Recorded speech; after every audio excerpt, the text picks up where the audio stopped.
Idag tänkte jag prata om böcker, fastighetsböcker faktiskt. Både från USA och UK, Storbritannien. Så jag tänkte jag skulle börja med klassikern och den jag tycker alla bör läsa. Den här borde alla läsa även om du inte håller på med investeringar. Så vad handlar den här boken om?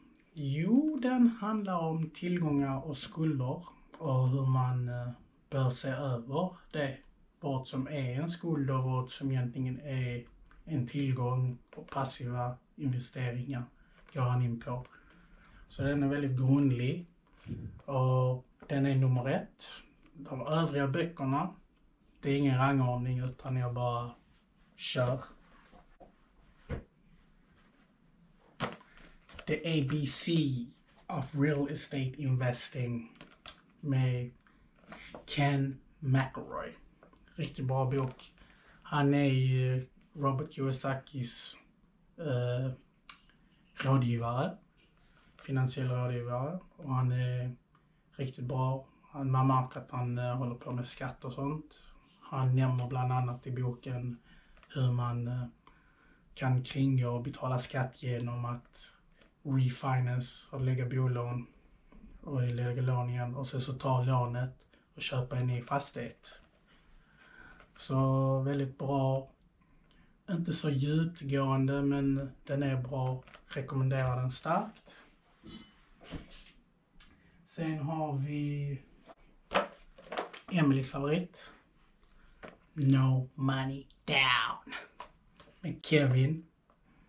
Den här boken är för UK. Det handlar om lease option, rent to rent, assisted sale, alltså det är flera strategier. Och den här tycker jag man bör läsa även om du har massa pengar eller om du har inga pengar, för att det är massa kreativa grejer i den. Lättläst, bilder och exempel. Så den här. Sen har vi Long Distance Real Estate Investing. Den här var nog en av mina första fastighetsböcker jag läste. Och här nämner David Green, tror jag det är. Ja, det är David Green. Han nämner flera olika, system man kan använda om man investerar på distans då. Hur du kan till exempel få kontakt med mäklarna, vad du ska tänka på när du köper byggmaterial, massa grejer. Så bra system. Jag tror man kan använda dem överallt. I Sverige, i UK, USA, Cypern, Spanien, var som helst. Riktigt bra bok. Sen har vi Property Investing Secrets.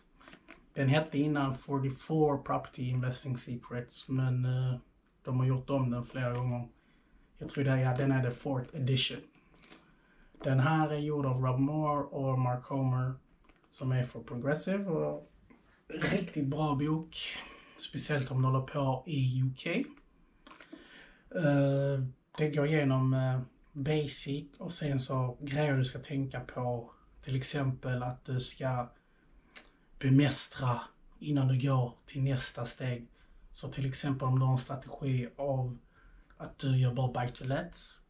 Då ska du kanske ha 20% av 100 då. Där du vill lära dig HMO. Och sen 10% commercial. Och 70% är buy to let. Så när du bemästrat de 70, då går du vidare till 20 då, HMO. Och så gör du så bemästrar du hela tiden. Det är flera grejer de nämner i den här boken. Riktigt bra bok. Jag rekommenderar den starkt. Sen har vi den här. Den är ju för hela världen. Det står ju klart tydligt. Och den är bra för att den nämner olika länder hur deras struktur är och vad man ska tänka på i vissa länder. Så den är bra, inte så djupgående, Men rekommenderar den. Sen har vi han här gubben. Ni tänker, nej, hur kan han ha med honom? Alltså personligen, jag är inget fan av honom. Men man kan inte ta ifrån att han är en bra businessman. Eller i alla fall med fastigheter. Den här boken har han samlat ihop 100 fastighetsmoguler. Tagit råd. Och så har han skrivit ner det i boken här. Så det är oändligt många tips man kan ta med.